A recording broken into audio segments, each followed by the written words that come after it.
Welcome to the installation guide for Fishbone off-road step sliders for Ford's 6th generation Bronco.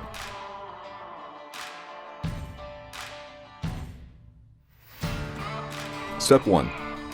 If your vehicle has factory side steps, you can remove them easily with a 13mm socket.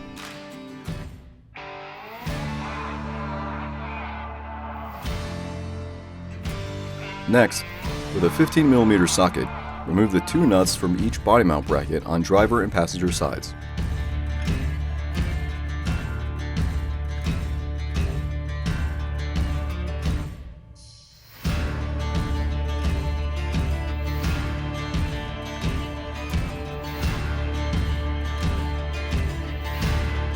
Step 2. With the help of a friend, lift the step up to the vehicle and insert the brackets into the body mount.